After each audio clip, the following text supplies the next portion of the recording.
wanted to touch on this real quick, and I got this announcement here in a second. But before we get back to calls and I tell you guys what's going on, a story that came out in the last couple days has been about Bruce Springsteen announcing his tour and the insanely exorbitant ticket pricing that's going on with this quote-unquote flex pricing, which I've gone off about for a couple of years on the air, as you know, how you guys get fleeced on that and how the ticket prices fluctuate. If it's a hot show, they go through the roof. If the show's stiffing, you can get in for free or for $5 or 2 for 1.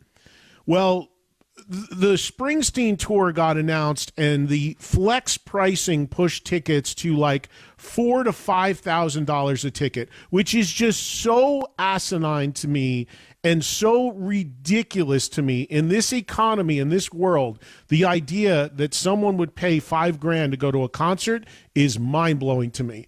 But people do it, and that's what drives these prices. So as long as people keep paying these prices, as long as people are willing to do it, it's going to happen because they don't want the money to go to the scalpers. So they're going to get market value for the tickets. And who sets the market value? You. You set the market value. If there are people willing to spend stupid money to go to a concert for a couple hours, this will never stop. And Springsteen's been a new benchmark. Now, the last thing I'll say on this, because I don't want to go down a rabbit hole, I got something to tell you guys here in a second, but the last thing I'll say on this is, and I've called Springsteen out on this in the past because his Broadway shows were obscenely priced as well. This is a guy that markets himself as this man of the people, working man for the working class, all of that. This is ridiculous. Bruce is not totally at fault on this. Some of the fault, again, lies on the people who are willing to buy these tickets. Some of it lands on Ticketmaster with this flex pricing stuff. Some of it lands on bots buying up the tickets before they're even available to the public, so few are actually publicly available. Some of it lands on the deals that the artists make with credit card companies and stuff to pull so many tickets back for them or for VIPs. There's a lot of blame to go around here.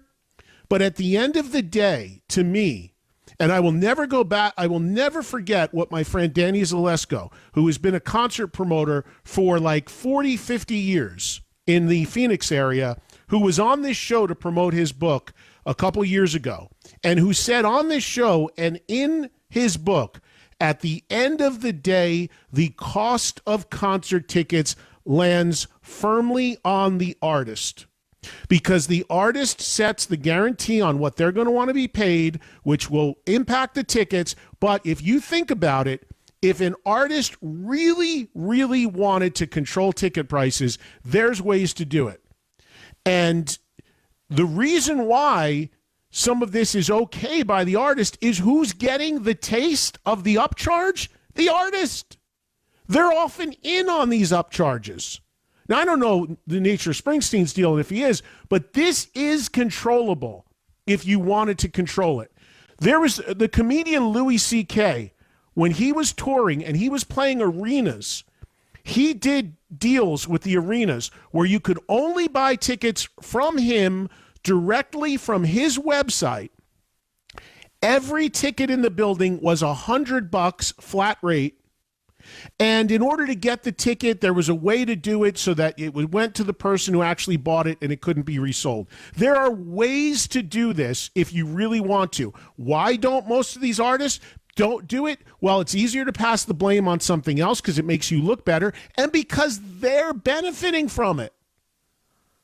So this is this has been in Variety. This has been written about in the last 48 hours on a lot of different platforms because it's a new benchmark of absurdity with concert pricing because in certain markets, Springsteen has a fan base that wants to go to multiple shows. There's a segment of the fan base that's probably very wealthy, and to drop $30,000 for a few tickets for a night, which is like buying a friggin' car, they'll do it.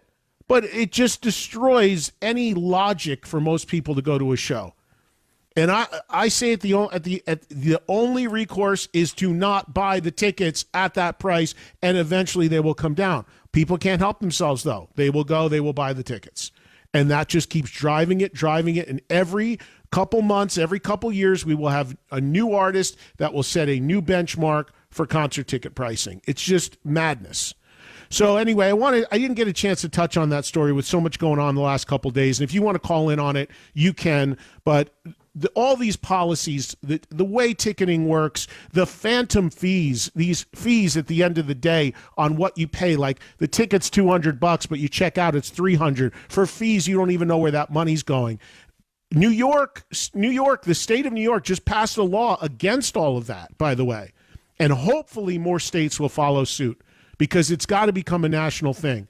All of this, that's a whole nother conversation. But ticket starts out, like I read somewhere where the Springsteen ticket started out at a reasonable $3,200, but on checkout it was $4,400 because there's fees applied. And no problem, an extra grand. Like, what? I don't care who the band is. I don't care how much a super fan is. No, thanks. It's a mortgage payment or two. No, thanks. I'll watch it on YouTube. Insane.